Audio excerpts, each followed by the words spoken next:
मोदक मोल्डने मोदक holder, essence holder कसा बनवायचा तो आपण मागच्या व्हिडिओमध्ये पाहिलाच आहे. तर आता या व्हिडिओमध्ये पूर्ण आपण मोदकचं फिनिशिंगपर्यंत काय स्टेप्स आहेत त्या आपण बघणार आहोत. नमस्कार, केयांशी क्रिएशनमध्ये आपलं स्वागत आहे. मी काजल. इथे तुम्ही बघू शकता याआधी मी हा व्हिडिओ मोदक कसा बनवला याचा अपलोड केलेला आहे आणि त्याला तुम्ही छान असा प्रतिसाद दिलेला आहे. पण जे कोणी नवीन बघणार असतील तर त्यांच्यासाठी आहे की जो आपला फेविक्रिलचा मोल्डेड क्ले असतो तो इथे मी यूज केलेला आहे आणि हा क्ले आपण जेव्हा रेझिन आणि हार्डनर दोन्ही मिक्स करतो त्याच्या 3 ते 4 मिनिटांनंतर आपण त्याला वापरायचा आहे, कारण तो तेव्हा खूप चिकट असतो, शेप देताना प्रॉब्लेम होतो. इथे तुम्ही व्हिडिओमध्ये बघू शकता. एक 3 ते 4 मिनिटं रेस्ट केल्यानंतर मी मोल्डमध्ये जो आपला क्ले आहे तो टाकलेला शेप घेण्यासाठी आणि हा पूर्णपणे क्लेचा आहे.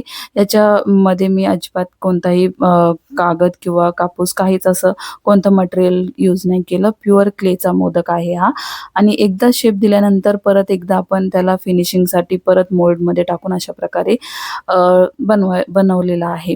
जर कोणाला याचा डिटेल व्हिडिओ पाहायचा असेल तर शॉर्टमध्ये दिलेला आहे. आणि इथे नेक्स्ट स्टेप आपली जो क्ले आपला आहे, जो आपण मोदकाला शेप दिला तो कमीत कमी 24 तास तरी सुकून द्यायला पाहिजे. त्यानंतरच तो व्यवस्थित असा रेडी होतो पुढच्या प्रोसेससाठी. तर इथे तुम्ही व्हिडिओमध्ये बघू शकता जो गेसो आहे तो मी अप्लाय करत आहे. कलरच्या आधीची प्रोसेस आहे, कारण याने छान अशी कलर दिल्यानंतर फिनिशिंग येते. आपण जे काही मोदक होल्डर, जे काही इसेन्स होल्डर, अगरबत्ती होल्डरसाठी जे काही मोदक किंवा फूल म्हणा जास्वंदाचं, जो आपला बेस आहे केळीच्या पानाचा, ते पूर्णपणे आपण गेसोने कलर करून घ्यायचा आहे. गेसो सुकल्यानंतर, गेसो लगेच सुकतो त्यानंतर आपण कलरिंगचा पार्ट आपला चालू करायचा आहे आणि कलरचा एक कोट दिल्यानंतर तो सुकून द्यायचा आहे आणि त्यानंतरच सेकंड कोट द्यायचा आहे. 2 कोट इम्पॉर्टंट आहेत, कारण त्यानेच पूर्ण छान अशी फिनिशिंग आपल्या मोदकाला येते. बऱ्याच जणांच्या कमेंट होत्या की शाईन कशाने येते, ते मी लवकरच पुढच्या स्टेप्समध्ये सांगणार आहे. आपल्या चॅनलवरती कोण नवीन असतील तर चॅनलवरचे व्हिडिओ बघा. आवडल्यास नक्की लाईक, शेअर आणि सबस्क्राईब करायला विसरू नका नवीन नवीन क्राफ्ट व्हिडिओसाठी. इथे तुम्ही बघू शकता 2 आपले पूर्ण कोट करून झालेले आहेत आणि ते 2 कोट कमीत कमी मी 12 तास असे सोडून दिलेले. ते छान असे सुकतात. क्लायमेटवर डिपेंड आहे ते कसे सुकणार.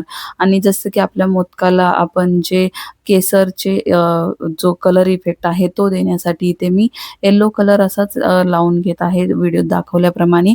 आणि त्याला नंतर जे आपल्या केसरचं ॲक्च्युअल कलर आहे त्याप्रमाणे आपण रेड कलरमध्ये थोडासा किंचित, एकदम किंचित असा ब्लॅक कलर मिक्स करून त्याला केसरचा शेड द्यायचा आहे व्हिडिओ दाखवल्याप्रमाणे. अगदीच मी येलो करायचं टाळलेलं आहे इथे. आणि जी महत्त्वाची स्टेप म्हणजे शाईन कशाने येते, तर शाईनसाठी हे 2 प्रोडक्ट मी यूज करते. वर्निश आणि जो कॅमेलचा वर्निश स्प्रे आहे. म्हणजे वर्निश जो डेकोर दाखवला आधी मी, तो लिक्विड फॉर्ममध्ये आणि हा स्प्रे फॉर्ममध्ये. स्प्रे फॉर्ममध्ये जो आहे तो स्प्रे मारताना व्हिडिओत दाखवल्याप्रमाणे एक थोडासा डिस्टन्स ठेवूनच स्प्रे करायचा आहे. आणि तुम्ही आधीचा लुक आणि स्प्रे केल्यानंतरचा लुक नक्कीच पुढे बघा. आणि महत्त्वाची गोष्ट म्हणजे अजून एक प्रोडक्ट आहे जे शाईनसाठी वापरलं जातं, ते म्हणजे UV रेझिन. मी UV रेझिन अजूनपर्यंत यूज केलेलं नाही, त्यामुळे मी व्हिडिओमध्ये ते दाखवू शकले नाही. आणि त्याची हवी तर लिंक तुम्हाला या सगळ्याची आपल्या व्हिडिओच्या खाली मिळून जाईल, तिथून तुम्ही घेऊ शकता. UV रेझिनचे जे काही प्रिकॉशन्स आहेत ते तुम्ही घेऊन त्याचा यूज करू शकता.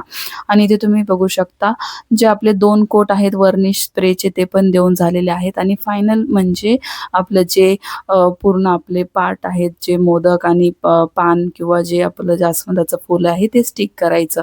तर इथे चिटकवण्यासाठी मी B7000 ग्लूचा वापर केलेला आहे, कारण आपलं जे प्रोडक्ट आहे ते पूर्णपणे सुकलेलं आहे.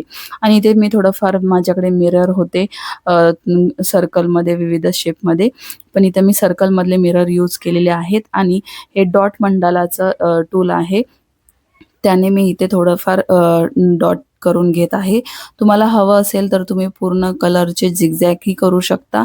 प्रत्येकाच्या आवडीनुसार आहे डेकोरेशनचा पार्ट. तुम्हाला हवं त्या पद्धतीने करू शकता. आणि आपल्या जो काही शाईन आहे ती फक्त व्हर्निशने येते. डस्ट प्रूफ होतो जो पण आपला प्रोडक्ट आहे तो. लिक्विड फॉर्ममधलाही तुम्ही व्हर्निश यूज करू शकता किंवा स्प्रेमधलाही. स्प्रेमधला घेतला तर त्याचे अजूनही काही फायदे आहेत. ते कोणत्या आर्टसाठी वापरलं जातं ते पण मी पुढे सांगेन आपल्या व्हिडिओमध्ये येणाऱ्या. आणि हा आपल्या प्रोडक्टचा फायनल लुक आहे. आवडल्यास नक्की ट्राय करा. लाईक, शेअर आणि चॅनेलला सबस्क्राईब करायला विसरू नका. आणि आवडल्यास कमेंट नक्की करा. तुम्ही शाईन बघू शकता. आपल्या फायनल प्रोडक्टचा हा लुक आहे. आवडल्यास तुम्ही बनवायला ट्राय करा. आणि हा व्हिडिओ पूर्ण बघितल्याबद्दल धन्यवाद.